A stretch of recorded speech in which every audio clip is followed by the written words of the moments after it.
Hi, it's good to see everyone.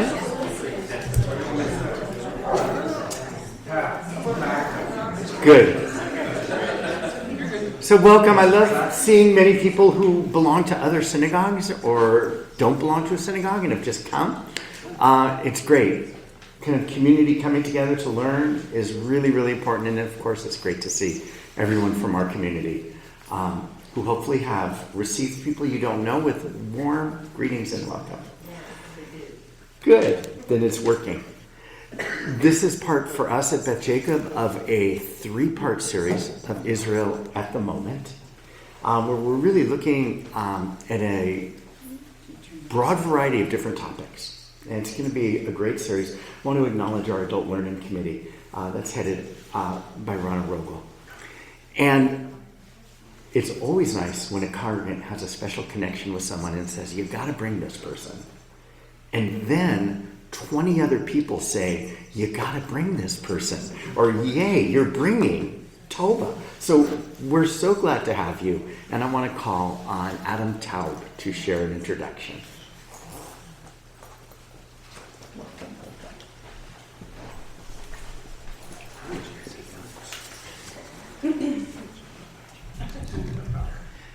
Well, thank you, Rabbi Ezra. Good evening.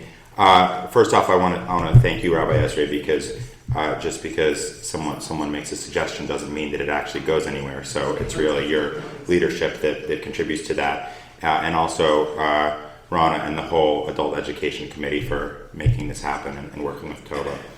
I also want to thank Saul Kay, who I don't know if he's on Zoom or not because I don't see the list. It's on mute still. We just noticed.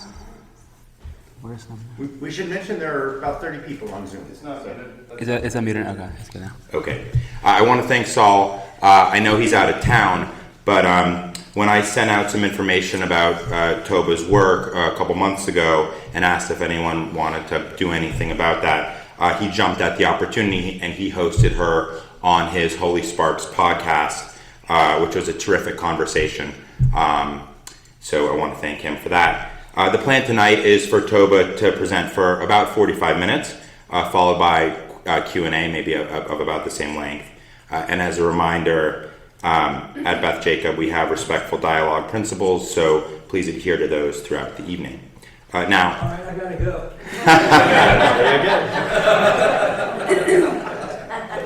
Now, before we get into the deeply complicated world of global perception and geopolitical narrative warfare, let's talk about Judaism.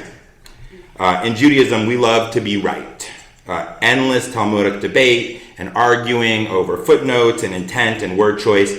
And while we love to be right, it's generally with the goal of answering ethical questions in pursuit of doing what's right. But tonight, Toba Hellerstein is going to challenge that impulse. Not the impulse of doing what's right, but our focus on being right. And as a stubborn person myself, I often struggle with this question. Do you want to be right, or do you want to win? Because when it comes to the way Israel is perceived in the world, being right doesn't mean much if you're losing the communications war. Toba's work is, in some respects, orthogonal to Judaism. She's more interested in winning hearts and minds than winning debates. She's not focused solely on, here's a source for that, but more on, here's how we actually change public opinion. Now, I met Toba about 18 months ago via Zoom, which is how pretty much all friendships begin in the modern era. We met through a group of Jewish communications professionals, and strangely me, since I'm not one, who were uniformly aghast that Israel is losing this communications war. And we all thought, let's fix it. Many of these efforts fizzled, but Toba pursued the problem and some thoughts on the solution on her own. I soon realized that Toba was quite rare in that regard. There are people who think, there are people who do. Toba does both. And since Jews are a data and evidence-driven bunch, abandoning facts and going with our gut isn't persuasive among ourselves, and so shifting our communication strategy is going to require some data to support that, which she'll present. She understood that and oversaw an IRB multi-method qualitative study, that's a mouthful, to gauge perception of Jews in Israel from ordinary Americans, which included focus groups and a lot of other longitudinal research. Her research-driven insights have helped governments, nonprofits, and institutions navigate global challenges. She's been an intelligence analyst for the Israeli embassy in Paris, a risk consultant and advisor focused on Middle Eastern threats, and most recently, the CEO of the Texas-Israel Alliance, focused on diplomacy and innovation between Israel and the U.S. A year ago, Toba founded her consultancy, Attune Now, to advise clients on incorporating human emotion into their strategic direction. Her research on perceptions of Israel has been published in the Times of Israel, and this month will be featured in Sapir. I'm glad I checked. With her decades of experience, she's emerged with the understanding that in this battle, facts don't lead, feelings do. Toba describes attunement at the core of truly understanding how decisions, opinions, and orientations to situations get made. You may have heard, facts don't care about your feelings. Well, when it comes to propaganda, especially anti-Israel propaganda, it's the other way around. Feelings from our lizard brains come first, and the facts chase behind, trying to catch up. Please join me in welcoming my friend, Toba Hellerstein.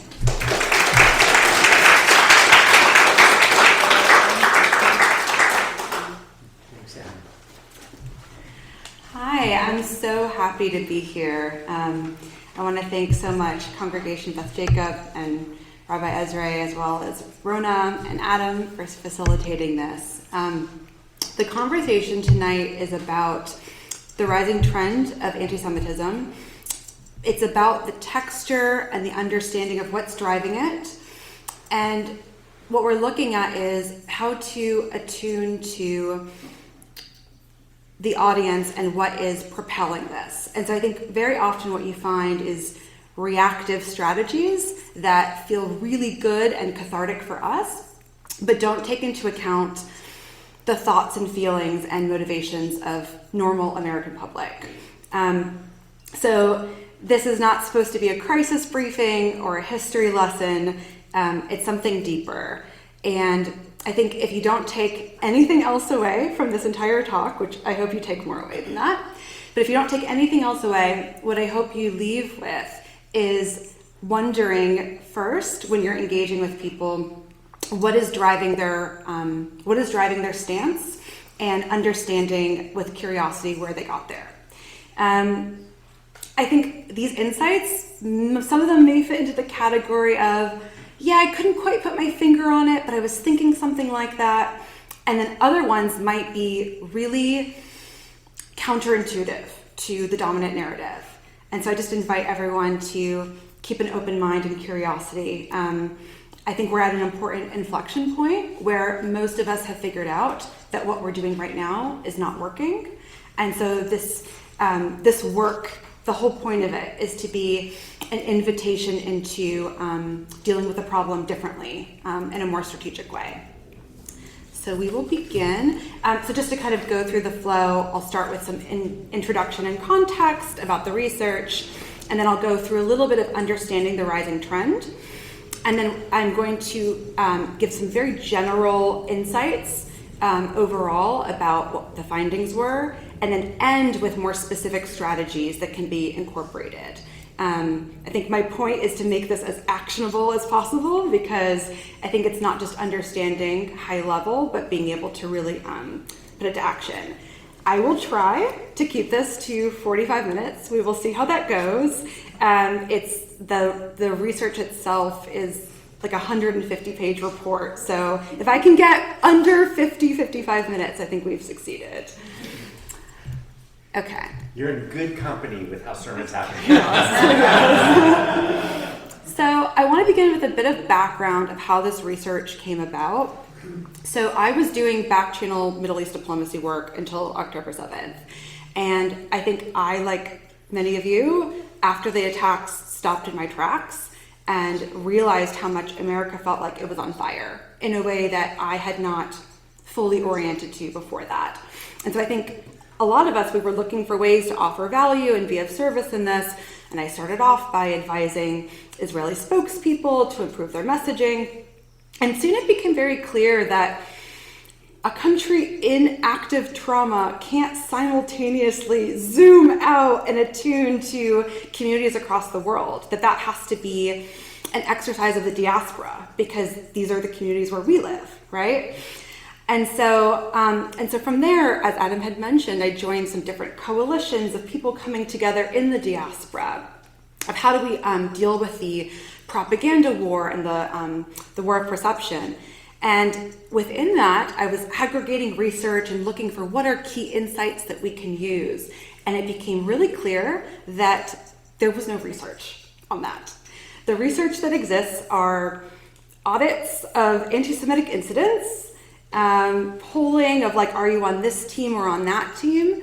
But this qualitative work of how are people getting to the perspectives that they have, and what works on moving the needle to shift that. That's like deep, that's focus work group, that's ethnographic research, that's interview work. And so it was not my intention originally to lead the first comprehensive study on this, but there was a gap. So I'll talk a little bit about the research. So it's the first comprehensive study on what Americans think they know about Jews in Israel, and then what moves the needle on changing negative perceptions. As Adam was mentioning, it's very important to have good academic credentials, because we really like to make sure things are solid. It's hard for us to accept data without that, I think for good reason. I'm the same way. So Institutional Review Board credentials is like the highest rigor you can do, could publish in a peer-reviewed journal. And the focus of this, it was dual. It's American public overall, and then a particular spotlight on Gen Z and millennial. And as we were mentioning, it's multi-method, so ethnographic, social media discourse, in-depth interviews, and then a series of focus groups. And I'll just give a little bit of background about my background. So the key piece for my research and how I approach this work comes from a rather unique background: diplomacy, negotiations, intelligence, conflict mediation, and geopolitical forecasting. So when it comes to diplomacy and negotiations, this is all about what's underneath the surface. So people are making a demand, but can I give you something that you didn't ask for, but actually meets the need that I can give? And so it's really understanding what drives people. Intelligence, it's similar. It's what stories take hold and what is conducive to radicalization. Conflict mediation, this is attuning to people's fears and values, and geopolitical forecasting is about trying to understand what the world will look like in the future, which means putting aside the dogmatic narrative of what we think extrapolation from the present would be. And so this served me well for this research because, as you'll find, it's a very candid look at what is not working and why. And it is at times uncomfortable because a lot of our infrastructure of organizations is built around the methodology that's not working. So I'm going to start talking a little bit about the problem and its facets. So I want to start with some definitions. So if we think about the definition of anti-Semitism, this is Jews are vilified and scapegoated to reflect the ails of a society. Okay, so if the society is medieval Europe, and what really is the most important thing is heeding the king who has power from God, then heretics are the worst thing you could be, and Jews are the epitome of heretics, right? And you kind of go down the line of whatever a societal ill could be. We have an economic recession, the Jews are at fault, maybe the capitalists, maybe the Bolsheviks, both at once somehow, the unwashed peasantry or the elites, right? So it shapeshifts, right? The whole thing with anti-Semitism is it morphs to reflect whatever is plaguing a society. So anti-Zionism is a new morphing of anti-Semitism. So the traditional ones we're really familiar with, and they're all alive and well. So Jews control the banks and the media, right? But the one that is new is this reckoning that we're having in society of power dynamics and people getting angry about colonialism and systemic oppression and race. And so lo and behold, the Jewish state becomes the symbol of those societal grievances. And you'll see on the slide, it's like, if you look at protests, how many of the signs have nothing to do with Palestinians or Israelis? It's like, end global capitalism, defund the military, right? So this is, and then also you see Palestine is the epitome, it's a symbol of ending the patriarchy and capitalism and environmental terrorism, right? So it's very detached from Israelis and Palestinians as people. It's actually quite objectifying, right? And so I wanted to clear that up is that criticism of Israel, we're not talking about that. We're talking about anti-Zionism. So we're talking about demonization, double standards, and delegitimization. So like, for example, it would be anti-Zionist to say Israel does not have the right to defend itself. But like, reasonable people could disagree about how that's done. And so I want to make a really clear distinction of, and so anti-Zionism is this manifestation of anti-Semitism when we define it that way. So, and so all of the traditional ways of being anti-Semitic are all alive and well, but the societal grievance about power dynamics and oppression, that skews Democrat and it skews young, which is why anti-Zionism skews Democrat and young. It doesn't mean that there's less anti-Semitism in other demographics. It just means that they're more of the traditional ones, right? So, and so I think I want to just make that very clear that one of the spotlights is on Gen Z and Millennial because that is where you see this, this driver of that movement. So, if anti-Semitism and anti-Zionism are reflections of societal grievances, where we have to start is, what is the US cultural context? What are the grievances? What's happening here? So we have increased polarization and tribalism. So you've probably noticed this. There's like Team Palestine, Team Israel, right? It's very binary, very dogmatic, and it really reflects the American political tribalism, right? So I think this happens quite often. People who know very little, they will attach to Team Palestine as a because they are rebelling against, the Republican Party is pro-Israel, so I'm going to be counter. So it's very teams-based. You also have this projecting of American dynamics on the world. So we have a huge racial history here, and a lot of Americans will project this on other countries where it's not relevant, where it doesn't fit. So this is all in this greater context of populism, rising anger and contempt, distrust of institutions. And by the way, distrust and anger towards government and institutions, you also see this on the left and on the right. They're just talking about different institutions, right? Economic hardship, inequality, and then on top of that, you have the loneliness crisis, loss of meaning. This is all exasperated by social media, which especially for younger people, gives them this illusion of being connected, but there's this huge vacancy of human connection in reality. And then you have these chronic anxieties coming from the pandemic, coming from climate, and this feeling of helplessness, right? So what you have is when you have rising anger and contempt and a feeling of helplessness, there's a greater attachment to symbols because the problems that people are facing directly are so complicated, they don't even know how to approach them. And so it's actually a lot easier to attach to something that's a symbol. So I'll go through a little bit more about the trend. So something else that we see really correlated is when you find populism and you find a severe inequality, you find conspiracy theories. And when you find conspiracy theories, you find anti-Semitism. All of these things come in tandem. And I think it's really helpful for us to keep on remembering that when we think about anti-Zionism, it is in that perspective of when people are saying things about Israel, to what extent are they talking about the US police? The US military? Are they talking actually about the Republican Party? Who are they actually talking about? And so this idea, this oppressor-oppressed framework where everything gets lumped in together, well, that's symbolism, right? That's not actual people and places. So we have to keep on remembering, like, well, if it's a symbol, it's a scapegoat. And I think that this word scapegoating, I know when I was learning about anti-Semitism as a kid, that was a really common term that was used, and we don't really hear it now. And as soon as you hear it, you're like, oh, right, it kind of unlocks something. And yes, another piece of this, I'm trying to make sure I don't go over, so I will try to skip some things, is that we have this traditional fabric of society that is shifting, and I have no judgment on it, good or bad, but it leaves a gap that activism and causes end up filling. So you see a lot more zeal around different political causes than you might have in the past. Another point I really want to make around the trend and the facets of it is that there's often a conflation between two distinct versions of anti-Zionism.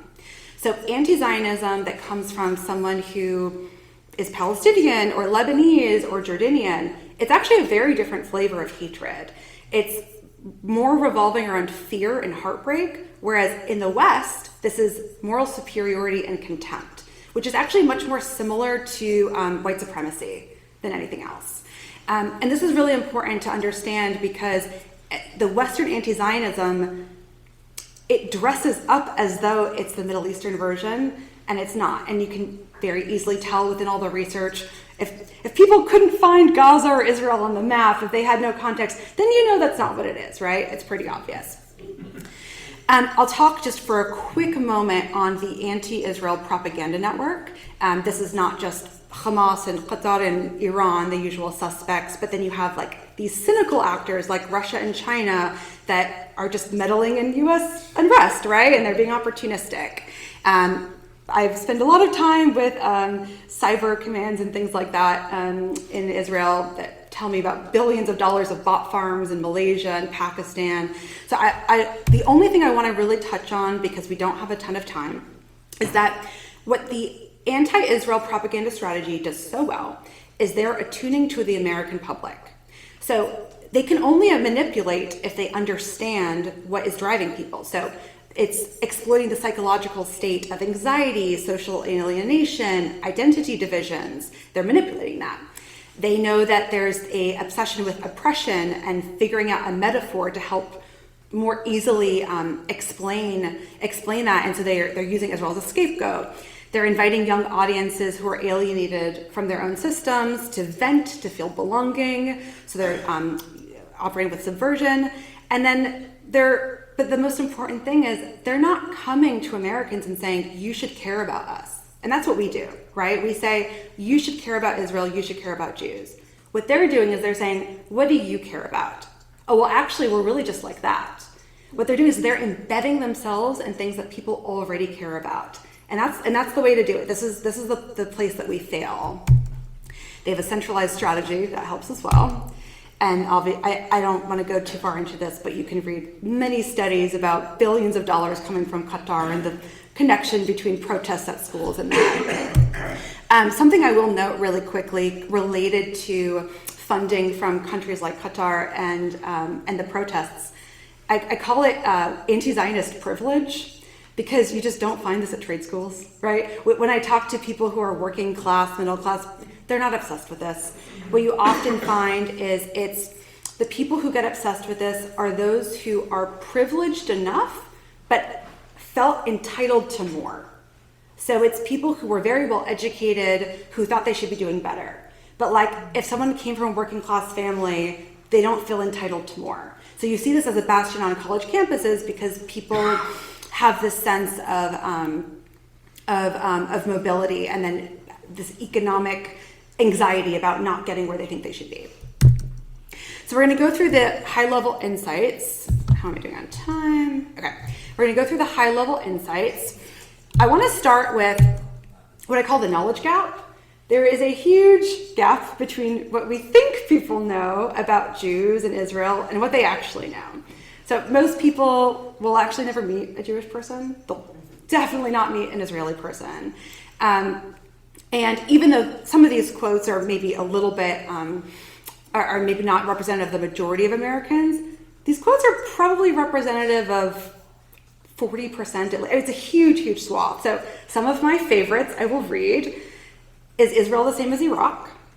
When we were talking about Palestinians and Israelis, I had a couple people say, do any of these groups celebrate Kwanzaa? Israelis, the bin Laden people, right? And then Israelis got oil. They're rich. They have a lot of oil. I had people asking if it was an Abrahamic religion. And so I think what's really important is what I see often is us using references, terminology, lexicon that assumes people have way more context, and it's just not accessible for most Americans. Hold on, I'm a couple of pages behind here. Okay. I was going to say, a lot of times the reaction that people have to this is to say, well, we have to educate everyone then. But America has a huge educational crisis that I don't think we can take on. I don't think I don't think it's fair for that to be incumbent on us. And the good news is, the Palestinian cause has gotten people really animated who can't find it on the map. So clearly that's not required, right? So this leads me to the echo chamber problem, which is really related, which is, it's when we are speaking, creating messaging, doing outreach, we are speaking in ways that is emotionally resonant for us, okay? So one of the things I'll see is people dying on the hill of terminology. So it's like, we have to defend the word Zionism. Whereas words are made up. And if people accept Jews having a homeland, is that good enough? Anti-Semitism, this one makes me laugh because anti-Semitism was a word created by proud German anti-Semites in the late 1800s, and we've kind of latched onto this word now. But what I found again and again is that we were often able to get people to support a Jewish state, but they still might not like the word Zionism. And so I think some of these battles are really internal for us and are not about persuasion. Another thing I see a lot is blaming, moral indignation, shaming people for not knowing things. When in your personal life has that ever been effective, right? People entrench, they get defensive. That's not how people's hearts and minds are changed, is by being proven wrong or being shamed. And relatedly, which I'll talk about, is we focus on facts and debate as opposed to actually changing hearts and minds, which needs to have a psychological underpinning. So what to do instead? We need to be, so if the goal is to humanize, right? Because if anti-Semitism is about scapegoating Jews in Israel as being the symbols of societal grievances, a symbol is very different than people, right? It's really easy to vilify a symbol. It's an entity. It doesn't breathe. It doesn't bleed. So the name of the game is humanizing Israelis and Jews. And how to do this, in part, is by telling these universal stories that are accessible to anyone because it's just very human. You talk about belonging and resilience, right? These are themes that everyone understands. So one of the things that I talk about is having values-based communications and not jargon. So, okay, we talked about these three terms. So Zionism, what are the universal values? Belonging, resilience, freedom, fighting anti-Semitism, survival, truth, respect, stand with Israel, which is the absolute worst slogan. Because Free Palestine is brilliant because you don't have to know anything about Palestine. I support freedom, right? It's something universal. Stand with Israel, you have to already be bought in to have that have any resonance, right? That's not bridge building. And of course, we're bad at this because we're not an evangelizing religion. So we're not used to really talking to non-Jews about these sorts of things, right? But yeah, so stand with Israel, this is safety, justice, loyalty.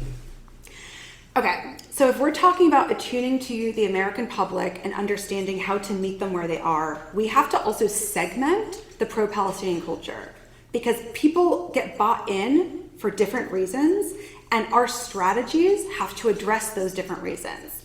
So let me go through this. I have to look at notes to make sure I don't spend too long on this. That's what I'm doing. So there's four main categories. So the cool crowd, this is about the aesthetic of rebellion. So this takes different shapes and different eras. So it's like the 1920s, it's the flappers, right? When I was growing up, it was wearing a Che Guevara t-shirt. And now it's the keffiyeh, right? The burn it down crowd is the second. And this is about profound anger and contempt towards institutions and the radical promotion of tearing down systems. So think Marxists, anarchists, dismantling the military. So for them, Israel is the man, okay? And that's the whole point. The third category, social justice crowd. So they keep a canon of marginalized people, and they lump them all together. So Palestinians, for them, it's just another feather in their cap, as opposed to a real understanding of the people in the place. The compassion crowd, number 4, is actually the only part of pro-Palestinian culture that really has a lot of compassion towards Palestinians, and they are also the most compassionate towards Israelis. Okay? And what we found is that compassion just doesn't compartmentalize well.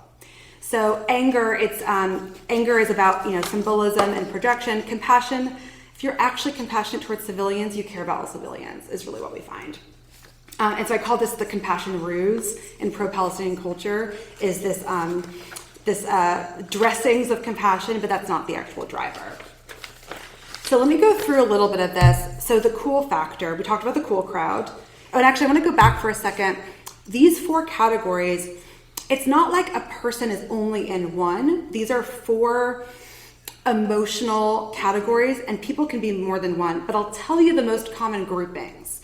The most common groupings are the cool crowd and the burn it down crowd, because that comes from anger and contempt and rebellion, okay? And you can do that in a more of a superficial way from the cool crowd, or if you're like a hardcore anarchist, that would be a more, intense way to do it. The social justice crowd and the compassion crowd, you'll see those often go together. So social justice crowd, it's like indirectly compassion, but their compassion is for the other groups that they actually understand, and they're just kind of adding the Palestinians to it. But the real compassion is from the compassion crowd.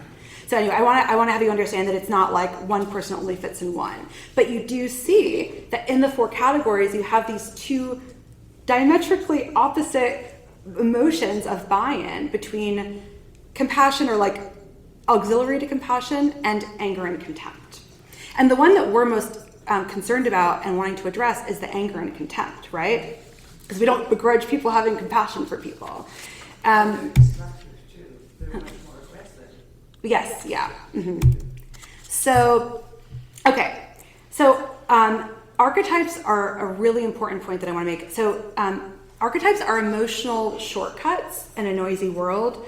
So they're emotional templates. So it's like throughout history and culture and time, whether it's like Greek mythology or Star Wars, there are these reoccurring characters. So it's like the hero, the villain, the rebel, right? It's like a universal understanding of these characters that exist. And this is really important when it comes to people's perceptions of the Palestinians and of Israel, because it's such a complex conflict and country. There's no way for people to actually understand, and so this bypasses that and builds emotional resonance by tapping into this idea of an emotional template of characters. So I want to go through this. So Palestinians, they have 2 different archetypes that work symbiotically. There's the innocent child or the victim, which is the Palestinian people, and then there's the anti-hero, which is Hamas. What's amazing about anti-heroes, and we see a huge rise in this today in the US, because when you have increasing contempt and anger, you have anti-heroes. Why? Because the idea with the anti-hero is, what I am fighting against is so ugly. The only way to be just is to be uglier, just as ugly or uglier than what I'm fighting against. So like, this is when Donald Trump says he can kill someone on Fifth Avenue and not lose support. I'm sure that's true. He's an amazing anti-hero, right? And this is not we can find this on the left as well, right? We've got anti-heroes across American culture. But the thing about an anti-hero is they're inoculated from responsibility for heinous actions, because that was part of the buy-in, right? So when people are supporting anti-heroes, it's because they've decided we need this level of violence to tear down the system. So Israel, on the other hand, one archetype, it's the king, the ruler, and this works really, really well if you are lobbying Congress for weapons systems and you want them to trust you. And it works really, really well if you want to convince investors to put in billions of dollars and know that their investment is sound. But this is not a gen pop strategy, right? First of all, it conflates people in government, which is very dangerous because Americans hate government. Doesn't matter if you're left or right, there's some aspect of government that you hate, that you don't want to be identified with. And so it's a very dangerous game to have one archetype that represents the people and the government. The other big problem for the king ruler is that if you mess up, you fall from grace and you're a tyrant. it's a very dangerous strategy. And so, and especially in a, if it's a country that's going to be in conflict in an ongoing way, there's no way to do things perfectly. So you have to build in the ability for imperfection. And the ruler doesn't do that. So what I propose here is a shifting of a new archetype, which is the flawed hero.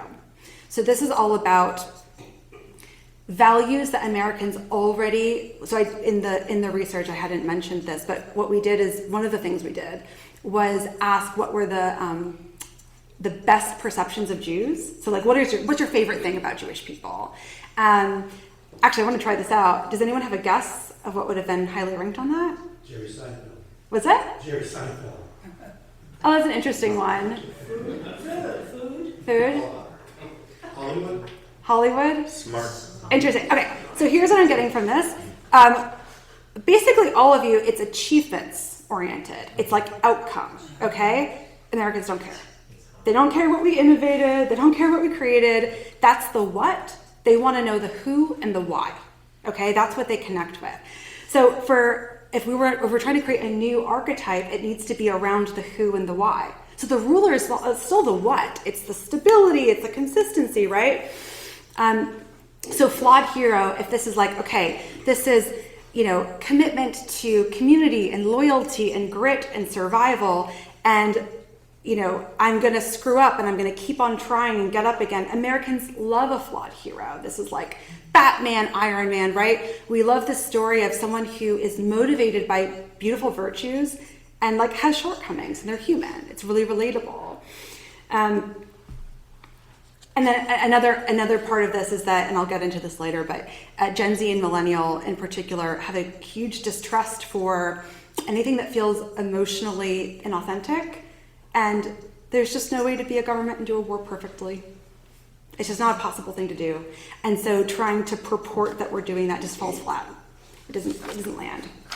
I don't have it. I'm going to fly through this piece to go to the next one. So the Young Jewish Vanguard, I'll say really quickly, is being able to create engagement that fits the bill of cool would very much help for this. The thesis here is basically what we found is that people who were conflating, who were saying that anti-Zionism was not anti-Semitism, what they would say is, well, this Jewish celebrity or this Jewish person said that they don't like Israel either, and it's something different.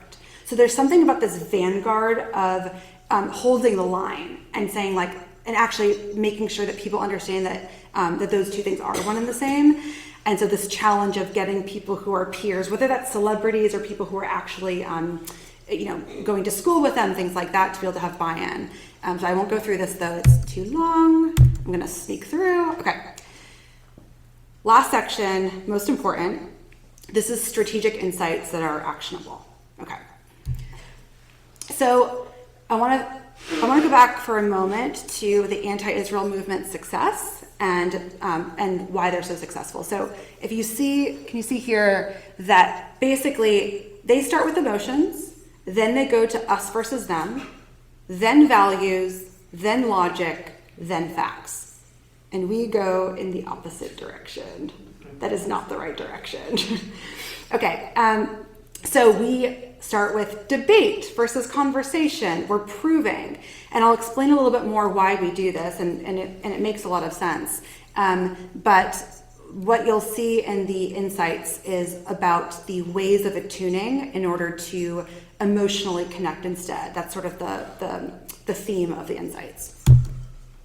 Okay, so the first one is about leveraging positive stereotypes. So first understanding, what do people already like about Jews? We tried to do this with Israelis, but no one knows anything about Israelis, so it's really tough. The only thing we would get around Israelis was people will have exposure to government spokespeople, and that's a really tricky one because when people are in trauma and trying to hold it together, they look really stoic and cold. And it doesn't seem, so it sends a really bad message. So, but what we did find though, is that if people have an awareness that Israel is a Jewish country, which not everyone has, but I would say the majority of Americans would, if they do, then we can actually leverage Jewish stereotypes that are positive and kind of and use that for talking about Israel as well. So the top ones we got: humor, family values, resilience, hard work. There were a few other ones that were up there, but they had really bad downsides.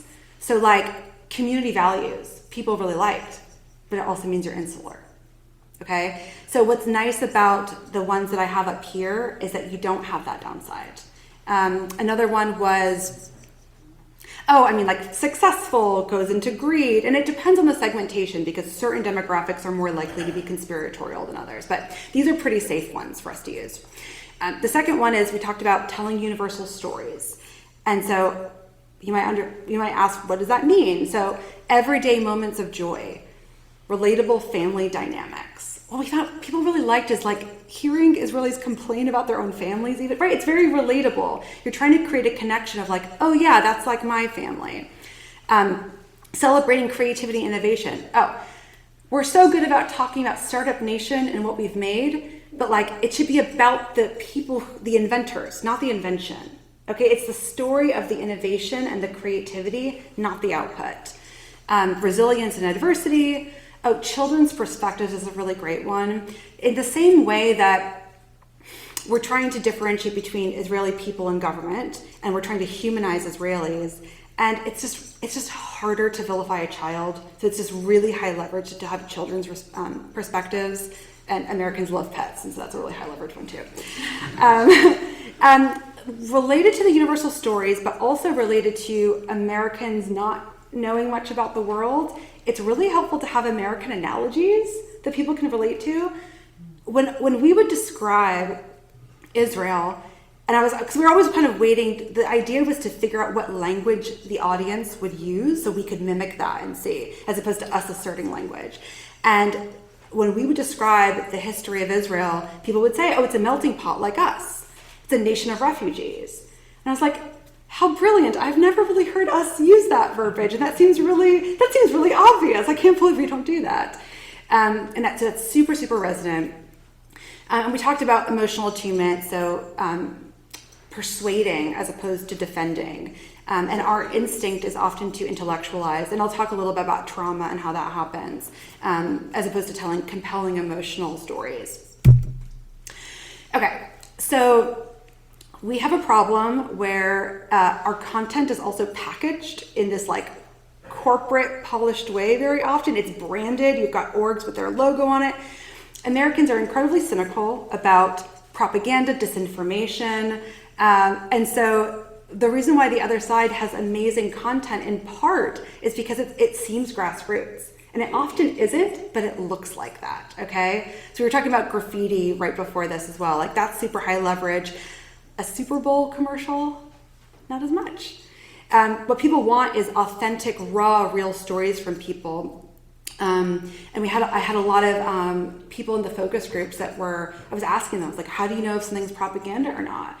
And they say, well, I really don't know I don't know much about the war, but I'm looking at body language. I'm looking at people's facial expressions. So what this means is being able to communicate in a vulnerable way where you're showing your cards is really important because people are not just listening to what you're saying, they're listening to how you say it. The other point I want to make is there's also a tendency for people to go into two different extremes, and they're both dangerous. So one is defensiveness, and so this is being combative, shaming, moralizing. So defensiveness is not compassion, it's not authenticity, it's not honesty, it's not vulnerability. But then you have a swing, and the other side of the coin is apologism, which is also really ineffective. So that's not self-respect, it's not loyalty, it's not integrity, it's not survivalism, it's not protection of family. So all of the qualities here are qualities that Americans really value, and neither extreme strategy meets either of them. So what we're looking for is balance. Balance builds trust. So, what I often see is people will be speaking as though they are, representatives of the Ministry of Foreign Affairs as opposed to a private person. And people don't want to hear talking points. They want to hear what happened when you couldn't hear from your son for 12 hours and you were terrified, right? They want to hear something that feels true and raw. And so being able to tell our story in a more exposed way becomes really important. I touched on this before, but the who and the why as opposed to the what. So people don't empathize or connect with outcomes or achievements. It's identity and the soul of who we are. And something I didn't mention before is if people back and buy into who you are and why you do what you do, they give you so much grace for the what. So, for example, if you're having a conversation with someone and you're talking about the war, and people are focused on like this thing happened, this thing was bad, the opportunity there is to talk about we were just trying to protect our children. We were just trying to be able to sleep at night. And it's when people empathize with that, it's like, yeah, well, people can disagree on actions that are taken.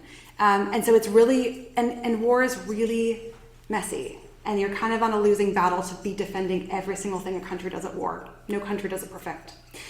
Another thing I want to touch on, well, actually for the who and why and not the what. So like I have a quick reframe for this to make it more tangible. So like instead of saying Jews marched, because I hear this a lot of people doing outreach with the Black community, and they'll say, Jews marched alongside Black leaders and supported the cause legally and financially. That is all action. That is all what? That doesn't say anything about who Jews are or why they did it. So a better version of this would be like, my father took the bus to civil rights marches. He knew it would cost him his job, but he always taught us that being Jewish means standing for justice, and he wore his shoes down doing it, right? It's a personal story, and it speaks to why we do what we do. The other thing I want to mention is it's what I call the but wait moment. So we are outspent and outnumbered. I won't go through this, but on social media in particular, we're outspent and outnumbered. So it's not a good idea for our messaging to be something that tries to compete with the dominant narrative. What we need is messaging that opens up a new conversation that slowly erodes the dominant narrative. So this is what's so powerful about humanization, because the pro-Palestinian propaganda, the Achilles heel is that they're conflating people and government. And as soon as you start separating people and government, things kind of start to fall apart. And what's really powerful about that in America is that Americans don't like government, and Americans are very quick to say they don't want to be represented by Trump or by Biden, whatever party they wouldn't want to vote for. And so there's a lot of understanding and appreciation and desire to assert that separation between people and their government. So that lands really well when we talk about that from an Israeli perspective. So when I say the but wait moment, this differentiation strategy is when you do the process of humanization, and it doesn't feel cathartic for us, but what's most effective is, you're on a college campus and people are talking about Israel being horrible and genocidal, and then you have this moment of like, wait, but is that the government or the people? It's just and that's kind of the opening there, right? So like, the way to actually fight this, it doesn't feel cathartic, right? We want to kind of like roll heads and make it stop. But actually, one of the things that would be most successful is what if protests made a political stance about Bibi and the government as opposed to calling for Israel to not exist? Then what you're doing is you're talking about policy. And so that's where people can disagree. We can say reasonable people could disagree about policy. So our goal is to make this so that people are not viewing Israel as a monolith. So Israelis are not just representations, they're not just an institution, they're not just a symbol, they're normal people, and that people can connect with. All right, where I want to land with is around trauma response. So we talked a lot about throughout this emotional attunement and how important that is in persuading and changing hearts and minds. I want to talk about why we struggle doing that. And this is something that is not necessarily clear steps, but it's something that the community in general needs to grapple with. So I want to bring this to you. So what we're talking about is emotionally attuned activism. So that's understanding the audience, meeting them where they're at. But trauma teaches survival and not connection. Right? So centuries of persecution conditioned us to value safety over vulnerability. emotion is dangerous, control is essential. So strength is safe, softness is unsafe. And you see this in individuals, individuals with trauma, but also collectively in cultures, is that there's a hyper-intellectualization that ends up forming because it's very hard for people to engage halfway in emotions. Your emotional system is kind of on or off. And so if there's a lot of pain there, it's really tough to be in that space. But it's hard to connect people if you're not in an emotional space. So we learn to intellectualize instead of feeling. And we often will appear flat when we're in pain. So this is us focusing on, and trauma begs witness. And so a lot of times when we're trying to prove with facts, we're trying to convince people to care about our existence. But we're doing it in a way that's cathartic for us as opposed to strategic and persuasive for them. So, and trauma blunts our ability to be emotionally attuned. So I think what I want to leave everyone with before we go into Q&A is when you are doing outreach or you're talking to friends or colleagues, always ask yourself, what I'm saying, will they connect with this? Will this actually persuade them? Or does this just feel really good for me to say? So is this something that, my friends and family would agree with and say rah, rah, but did it actually move the needle of the person who works across from me? And I think understanding if people are attached to the pro-Palestinian culture, try this in your life, try to segment them. Which category do they fit into? Because if someone fits into the compassion crowd, your strategy is very different. So if someone, for example, if someone's in the burn it down crowd, your whole goal is to make sure that they don't see Israel as a symbol of the man. You're not going to persuade them to not like institutions. You just want Israel to not be the symbol of the institutions, right? For compassion, you're not trying to persuade them to not be compassionate towards Palestinians. You're persuading them to be compassionate towards Israelis, right? Because their buy-in is compassion. So I encourage you to try this out and see when you're speaking to people, actually observe and notice what's actually working. And I think often we're more internally focused than externally. And this is about persuasion, right? So I will end it here so we can do questions. I don't know how we want to go about...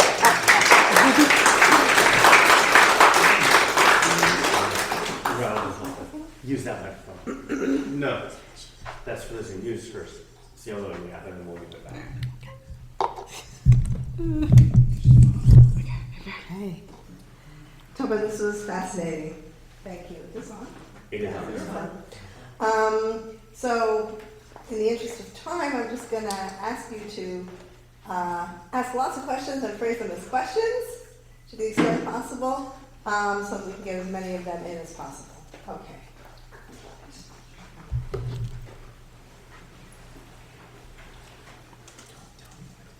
So much of the response in these early slides is about hostages. I noticed you didn't mention anything about the American response to hostages because the hostage story is so personal.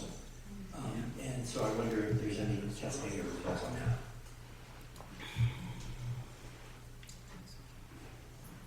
I think you can hear me. This is a small room and I I'm know, but loud. the people on the Zoom need it. You can Oh, okay, then I'll grab it. Okay. Yes, so hostage stories would, in theory, be the epitome of this, right? This is visceral, human. In practice, and by the way, this is something, this is guidance, because in practice, most people have very little exposure to hostage stories. So you'll see that Americans will see the missing signs, that might be familiar, but they're not sure who's missing, which side it is. What I find is these, sometimes you'll have hostage families coming and speaking to groups, and it's just, it's so emotional. But those stories you don't see a lot on national television where normal Americans are tuning in. So that's I think there's a bit of an echo chamber effect where we're seeing these stories a lot more than normal Americans are. But you're absolutely right that when it comes to messaging and communications, as opposed to talking about hostages, it's that. It's having people share the stories of their family and their experience doing that. That's exactly right. Yeah. So So I had a suggestion from one of my wonderful committee members, that if you can hear the question and repeat it, then we won't have to be going back and forth. Sure. So, now I start to call on people. That's the hard part. Yes. Yeah. Oh, is that for me or something? I'm going to do this with you. All right. I'm just, so what's interesting to me is just this, this notion of Israel being like the settler colonial, you know, powerhouse. Whereas, you know, in the past when we were the victim, we didn't see as much of this, right? Like, so, you know, the world seemed to be okay with, you know, a victim of Israel or Jewish victims after the Holocaust. Yet now, like, you've got this powerful country, and you've got, you know, these startup nation kind of thing, right? Where economically you've got a lot of, you know, industrial giants who came from that culture, however you want to describe it. So the world, to your point, sees that.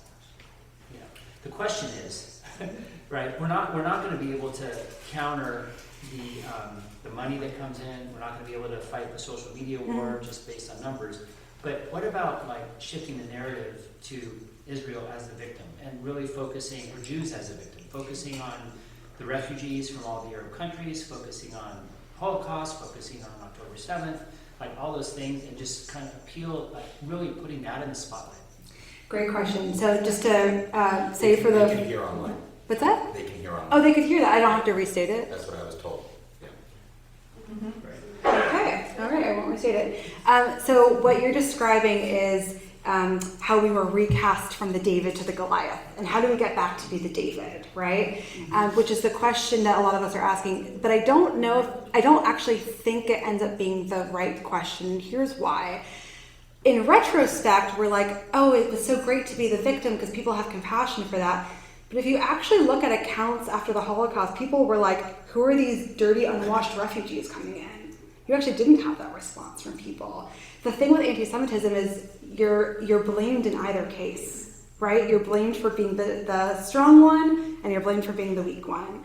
But I think your question about the reframing, what's really important about this is that people don't like they don't like the story of Jews being victims, but what they really like is Jews overcoming victimhood. That is a really good story. And so this is what we like. This is the grit and resilience piece. And so it's like it plays in. So it's still the David, right? So it's still the David, but it's not David as a victim. It's David as rising up. And that's where we see the most support, because America has such a strong, like, grit, resolve, hard work kind of ethos. So if we take that stance of like, okay, well, Israel has a lot of money and a lot of power, like, how can we recast it as like the David rising up? Always, always, always, we have to be zooming out. If we're just talking about Israel and Palestinians, we've lost.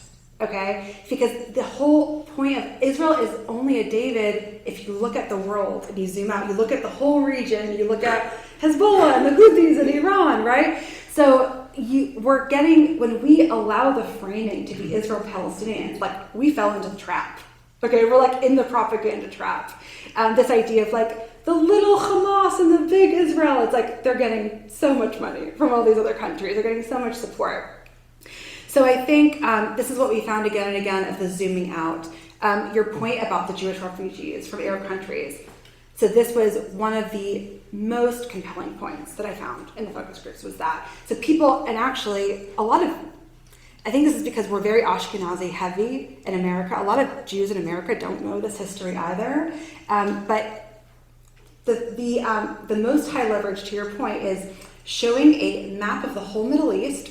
And which UN envoy was it who did the whole like Jews before and after Israel was founded, like 500,000, like 100,000, 0, like showing the before and after from the different Arab countries.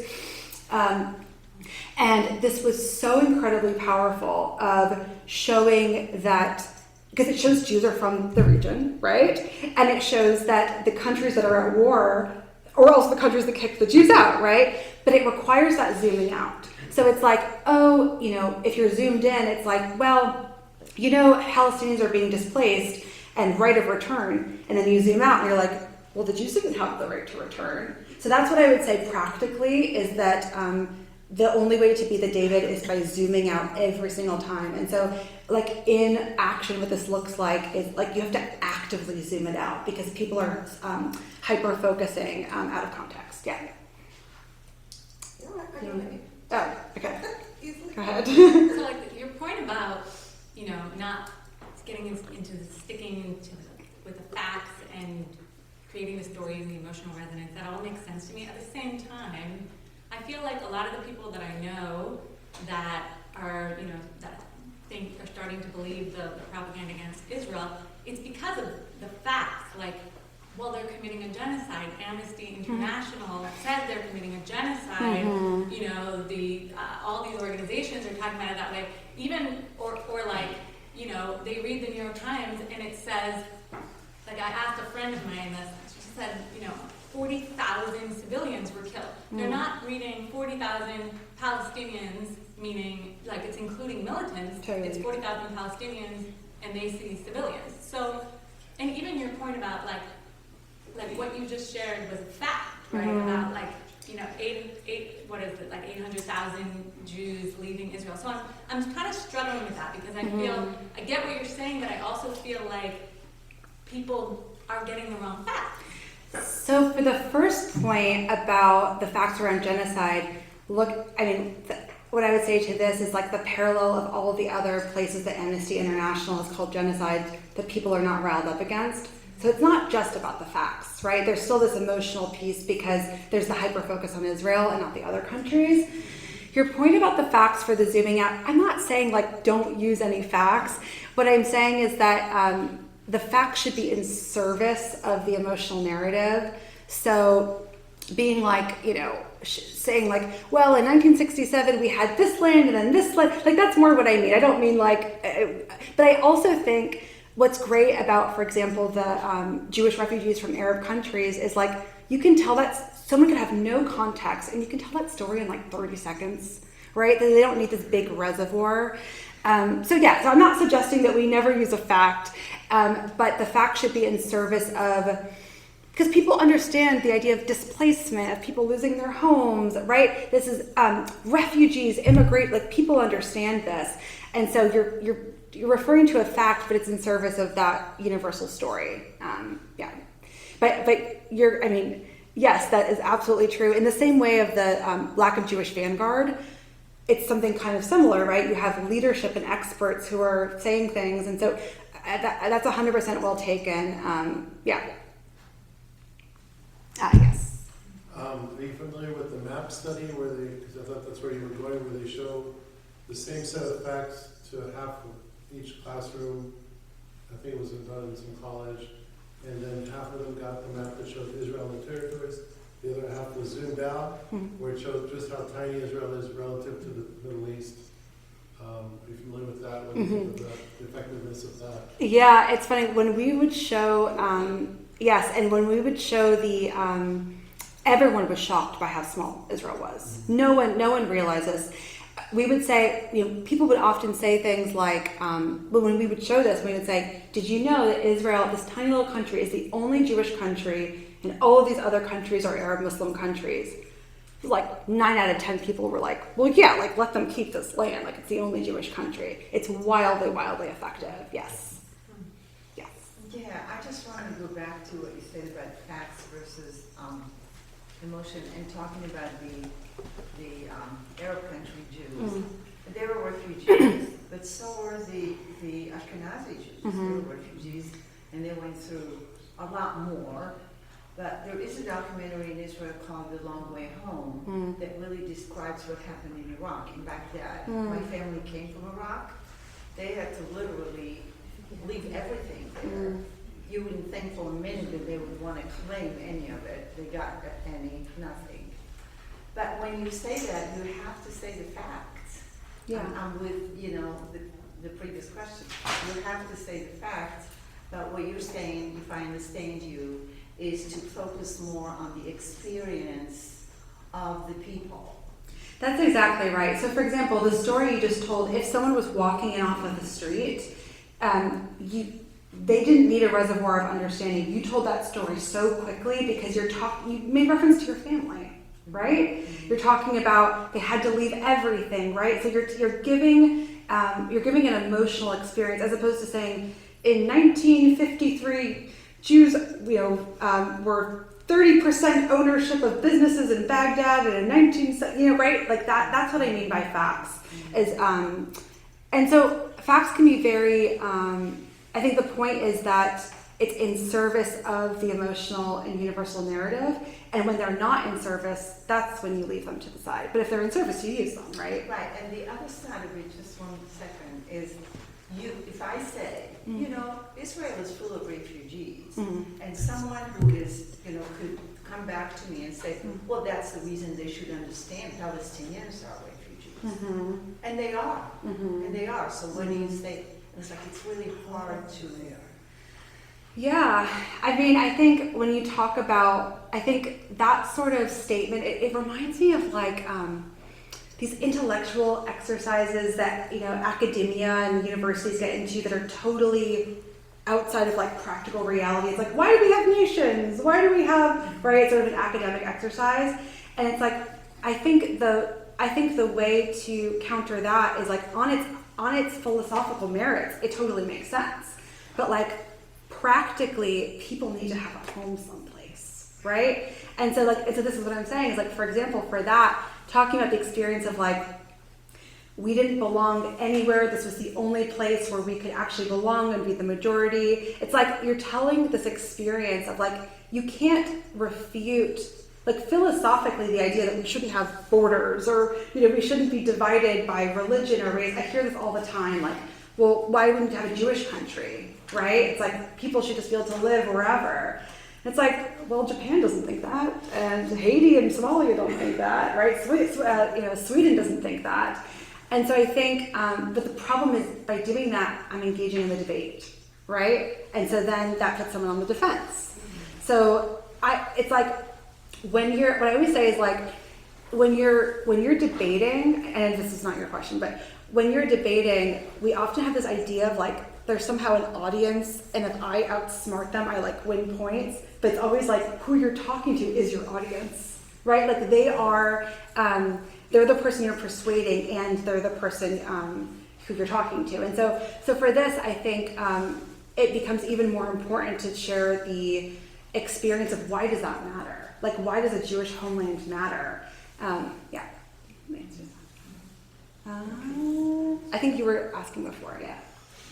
I find your whole approach and your suggestion fascinating, but I also have this deep sense I could never do. And at the risk of going back over the facts versus feeling thing, I understand what you're saying, but I've been, over the last year or 2 years, whatever it's been, involved in a million conversations where not only would I try and marshal facts in support of some feeling, but I quickly go into a debate stance. And that's what I don't think I could stop doing. So I want to really ask you to operationalize some of what you're saying. So for example, if someone says to you, Israel is committing genocide and deliberately killing 40 or 50,000 Palestinians, how do you respond to that in a connected way rather than a debate way? Totally. Ask me the question. Let's do a simulation. Okay. Yeah. I support Palestine because Israel is deliberately killing children. Palestinian families are dying every single day, and Israel is just trying to kill as many people as possible. It's awful watching people die, and war is disgusting. And there's no way to do a war without people dying, and I want the war to end as soon as possible. And I also want to make sure that it's not ending in a way that makes us not be able to sleep at night for generations and generations, where all of our children have to fear being woken up with a knife in the middle of the night. And so I totally share that sentiment that I want all of the killing to stop, and it's so mind-bendingly difficult to figure out when you're in between a rock and a hard place, what to do. And so we don't know what our options are. We're doing the best that we can. Impressive. Well, can I ask a question a little bit? Yeah. Everyone's saying it's great, and my reaction was like, both are at fault. That's actually progress. That's actually okay. Because, but think about this. The goal is not to push people towards a certain political stance. The goal is to not have Israel be vilified. And so it's a very different goal. And I think oftentimes when we're trying to go after people being on our side and supporting us, we're leaving something on the table, because most people, so the people who are so the Palestinian strategy, what they did was, most people don't know, they think, a pox on both of their houses, like they've been fighting for millennia, we don't want to be involved. But what the Palestinian side did was, they got people to choose a side. And really, we were doing fine when people just didn't know. Okay? So we're not, and I think it's an unrealistic shift to think that we should mobilize everyone to be on our side. What would be extremely strategically effective, if we're thinking about like American politics and weapons support and voting and things like that, if we can just get Americans to be like, this is really complicated, I don't really know much about it, I don't have an opinion, that is huge progress. Because we know how to deal with the strategic pieces. We know how to talk to Congress. We're very good at that piece, but what we're running into is that elected officials are worried about not being voted back into office because their constituents are being mobilized. So it's like, if you can demobilize, you've actually kind of won. Because strategically, if you're not going off of the basis of populist grievances, strategically, we're actually in a pretty good place. So all we have to do is demobilize this populist vitriol against Israel, and we would be back where we started, which would actually be a lot better. Yes? So one of the things is the images in the news. New York Times, any news station, any TV news, of course there's always images of, the Palestinian kids, theoretically, some of them are not even Palestinian kids, we now know a lot about this, but that's the image. It's like all these dead children on stretchers, and they're all Palestinians. I know some were lifted from other disasters, but how do you argue that in a, yes, it's tragic that children have died. We don't want any children to die. I know that part, but then what? So this is a perfect example of us conflating the bringing support to the Israeli political side versus just stopping the vilification of Israel. So for example, this would be the equivalent of a lot of people disagree and hate wars that America does, but they don't think it's okay to slit Americans' throats in the middle of the night, right? And I know this is a very painful thing to do, but if we can put aside the wanting people to support us politically and just getting them to not vilify Israelis, that's what I'm saying, that's the really high leverage piece. And it's a deeply frustrating exercise because it does not allow us to feel like we're being seen in the justness and in the global context. And this is what I'm saying about having to, in any moment in time when you're talking to someone, is my goal to persuade them or is my goal to feel seen? Yes. I know, as soon as I saw you, yeah. I keep thinking about what happened at Coachella. And, my granddaughter's that age. She wasn't there, of course, but just how do you counteract something like that where all these kids, where, this band gets up and, incites a chorus, hate Jews, kill Jews. How do you counteract something like that? Yeah, so what you're talking about is probably a nexus of the cool crowd and the burn it down crowd, but the fact that it's Coachella, I would put it more into the cool crowd segmentation. So this is the power of having a aesthetic of rebellion where people are, there is there's a way in which, like, this is like kind of the anti-hero piece of, where it's for a greater cause and there isn't as much scrutiny about the violence or aggression against groups. And so I would say that this is very much in the category of, to me, I would play long game on that. I know that we have a tendency to want to be really reactive and like to respond to university, something happened, or event, something happened, but the long game for that is to make it so it's not cool. And it's, if I go back here, like, I don't mean to, like, there's a rubric for this. Like, it's point by point of like, and I'm working with I didn't mention this, but I've been working with a team on developing a new branding architecture for Israel. And this is all about how to give an aesthetic of cool. Because people at Coachella, like, that's their buy-in. Their buy-in is not like extreme activism, right? It's virtue signaling. It's being on a team that's like, fighting the just cause, but it's very superficial engagement. And so we have this tendency to like debate on the merits, but like their buy-in for them, like their buy-in, it would be very curious. I haven't seen this. I would be curious to know if anyone did work on like, what did they actually know about the conflict in the country? Because typically people know very little. And so I think being able to, the segmentation is so important because if someone's buy-in is this cool aesthetic, that's in the solution. As opposed to like, well, we should tell them about, all this context of why what they're saying isn't true. It's like their buy-in was probably not understanding or caring about the conflict.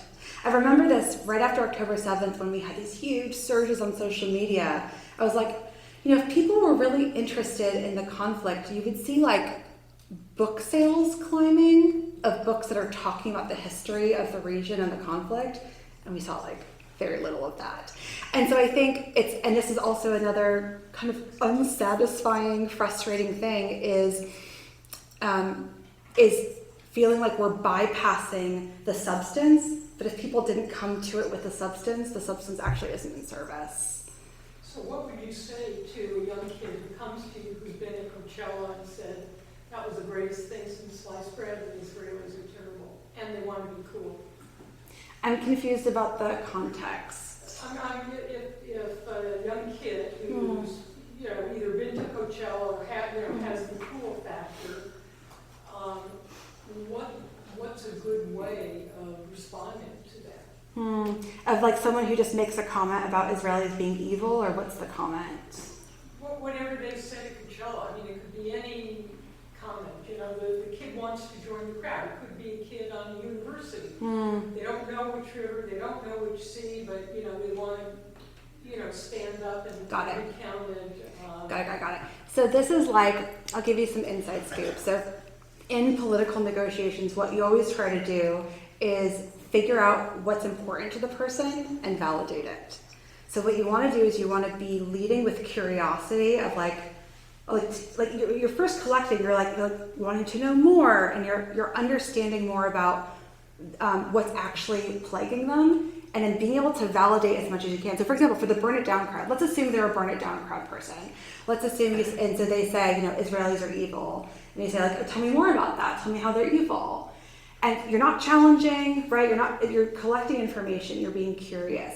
And at some point, they're going to say something like, I'm trying to think of an example. Maybe at some point they'll say, well, they're racist and killing Palestinians, right? And say, do you think that all Israelis do that? And you're not challenging. This is the really difficult line to walk, is you're not challenging. And what you notice is that if you can stomach the not challenging, so often people say, well, no, not all Israelis. And then you have this wedge, right? And then you're like, you can start mentioning, and this is not debate though, right? It's like, yeah, I understand there's a lot of anger. Israelis are protesting their government all the time. And you usually get like, wait, really? And so you're like, you're reframing the conversation. I would say like, this is emotional jujitsu. This is super, super hard. To your point earlier of like, I don't know if I could do that. I get that. It's really, really difficult. Something I often say is, this kind of invitation or this request I'm making of the Jewish community to put anger and grief and trauma aside to be able to connect with people. It's not a fair request. No group of people has really been able to do. It's an unthinkably difficult thing to do. My argument is that needs to be part of Jewish exceptionalism.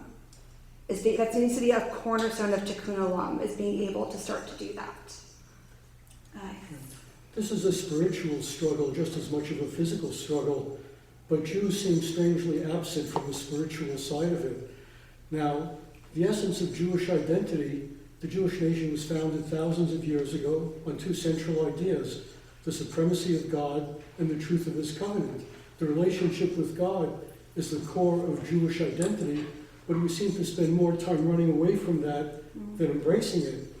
If Israel were to say, God promised us this land, right now He is in the process of taking it away from the Arabs and returning it to the Jews in fulfillment of the promise He made many centuries ago, and anyone who tries to thwart this process is just going to bring ruin upon themselves, and they have nobody to blame but themselves. If Israel were to say that, maybe liberals in the West would have heart attacks. I think Muslims would respect it. I'd have a heart attack. That's what I mean. Yeah. But the question is, what is Jewish identity? Are we victims begging for sympathy? Are we liberal Democrats who are promoting, globalism? Or are we people separated from the other nations by God to perform a certain task and do a certain function? He made certain promises, and we can trust Him to fulfill those promises as long as we hold up our end of the bargain. Yeah, I think that Jews in America, I think there is this searching for around identity, and I think there's a lot of struggles around assimilation and living in the diaspora and being Jewish, but we're also American, and that balance and what brings us all together. And I see a lot of searching around this.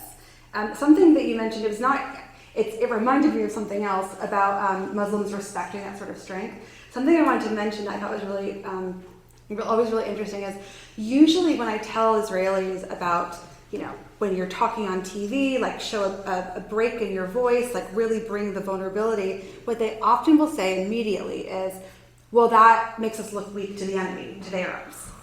And I always think this is so interesting because, the Hamas and Hezbollah are looking at how you're mobilizing on the northern front, right? They're not watching Face the Nation in America, right? So it reminded, I know this was not your point, but it reminded me of that segmentation where there's this, and that comes from this trauma piece of that's not about showing strength to the Arabs, because you can do that in a very military stance. And so I think that's this struggle with vulnerability and having that so trigger this idea of if I'm vulnerable, I'm unsafe, and a way of, I think, a rationalization of that being strategy. But I know that wasn't the point you were making, but it reminded me of that. Yeah. This is nepotism, Adam. So you briefly in the presentation mentioned how Jewish organizations have not been set up to respond in this way, but you didn't really go into much depth on that. And you're making some terrific suggestions at an individual level about how to be attuned with people. I'm wondering what suggestions you would have for Jewish organizations to reckon with any particular strategic missteps that they've made, and what we can do to help educate them or persuade them in the direction to change course, what that might look like. I love that question. I would, so my original intention was to go to Jewish organizations with this, because that would be highest leverage to start from the top. And part of the reason why I'm doing this in a more general public way is that there were impediments to that, and I'll talk to you about that. So we have so many different organizations. I have a friend who runs a very large organization who said Jewish organizations need hospice care, because some organizations don't need to exist and they don't know how to die. And I think we have so many different organizations, sometimes a lot of redundancies. We pour so much money in, and actually there's no organization that deals with how we appear to the external world. If you think through, like, I remember thinking, like, well, doesn't ADL do that? I was going through the list, like, well, don't they do that? Don't they do that? And I learned the hard way because I was going to all the organizations with the research of, like, please use this.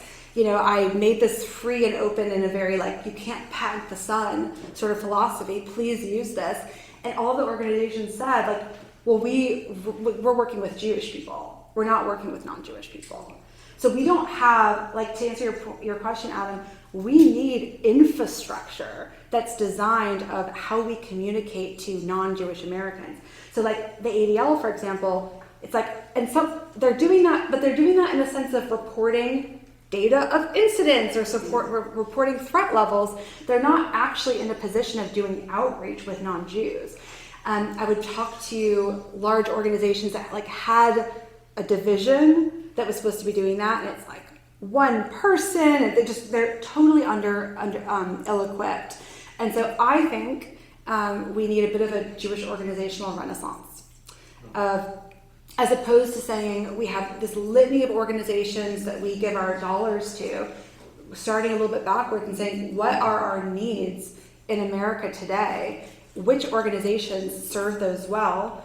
Which don't? And, like, where are their gaps? Right? And that could be that organizations, maybe there's two organizations that have a lot of redundancies. Maybe one of them doesn't die. Maybe one of them reinvents itself to fill a gap. But we have these huge glaring gaps. Yes. I think we have one time for one more. Oh. Thanks, Brad. Make it good.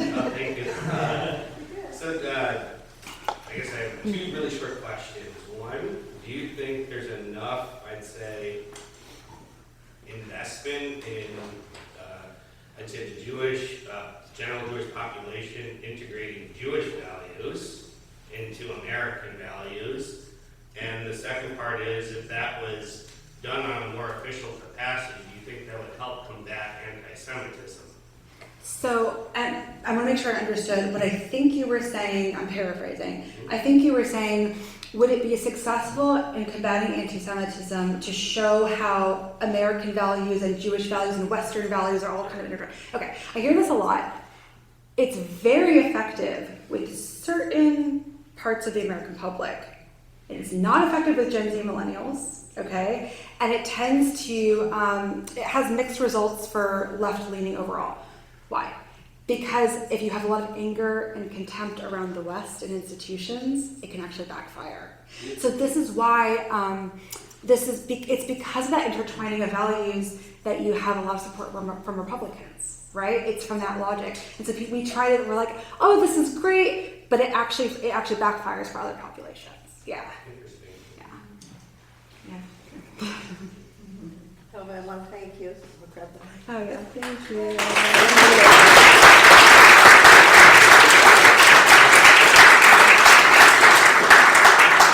I want to thank Toba for coming. I want to thank Adam for bringing Toba to us and to our attention, to all of you for coming tonight. Perhaps if Toba, stick around for a couple more minutes if you want to come up and ask questions. There's food. There is food. Thank you, Rabbi. So maybe over some food. And I should remind you that, let's see, today's the 6th. So we're not having anything on the 13th, but the following Tuesday night, I'm sorry? 2 Tuesdays. In 2 Tuesdays from now. Will I be the committee? No, the following 2 Tuesdays after next. Yes, the following 2 Tuesdays after next week, we will be having the other 2 sessions of our series. The first one will be with the Consul General of Germany, who's coming to speak about, post-Holocaust relations with the Jewish people and with Israel. It's supposed to be terrific. And Alon Tal, a former member of the Israeli Knesset, will be the last one on the 27th to talk to us about environmentalism in times of war and the challenges of that. So I think this is going to be, I can already say that third of the way done. This is an amazing series, and I hope that you'll be able to join us for the rest of it. Thank you.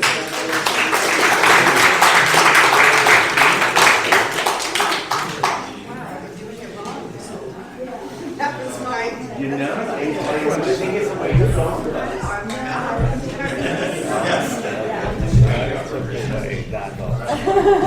The second option is more to just how do you deal with anti-Zionism, Yeah.